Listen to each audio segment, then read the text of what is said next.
proposal yang diajukan oleh negara-negara mediator Pakistan, Mesir dan juga Turki ternyata tidak disetujui, tidak sepakati oleh kedua belah pihak. Dan serangannya juga terus berlangsung, terutama soal serangan ke pembangkit listrik tenaga nuklir. Ada peringatan bahwa serangan ke PLTN Bushehr, nah Bushehr ini kan sudah berkali-kali diserang, Mbak Stefi. Dampaknya ini akan dirasakan hingga ke negara-negara Teluk, terutama dalam kontaminasi radioaktif. Nah, dengan mendengar ini, akankah negara Arab Sekutu Amerika Serikat akan bertindak soal ini?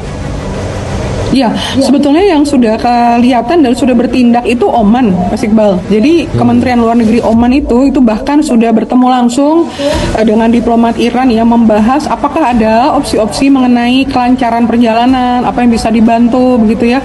Oman sudah jemput bola begitu mekanisme administrasinya, apa yang harus dipenuhi, bagaimana agar kita sama-sama bisa berbisnis dengan baik ya.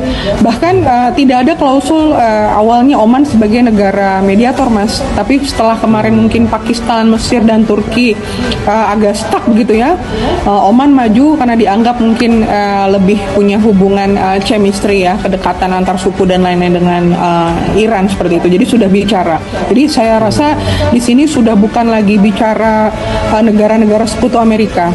Memang Amerika selama 70 tahun sudah menjadi perisai pelindung bagi negara-negara Teluk.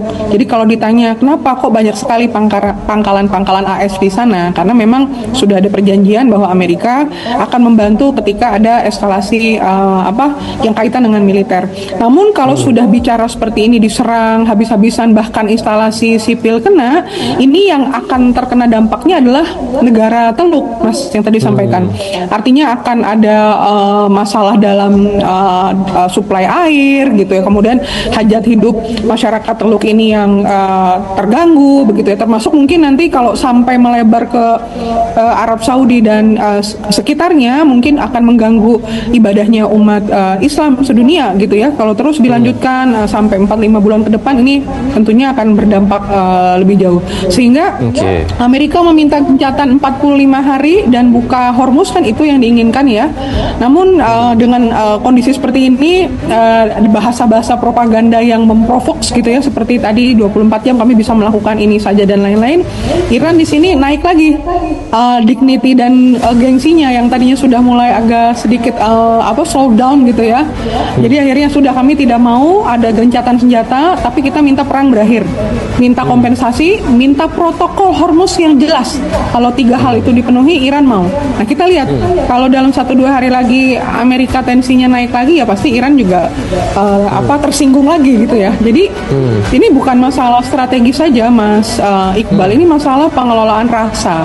Nah, pengelolaan rasa ini adalah kita lihat mekanismenya ya. Ketika cognitive warfare itu terjadi, ada ketersinggungan, ada dignity-nya. Walaupun kalau di atas diambil yang lebih tinggi itu kan sebetulnya hajat hidup orang banyak ya, kemanusiaan.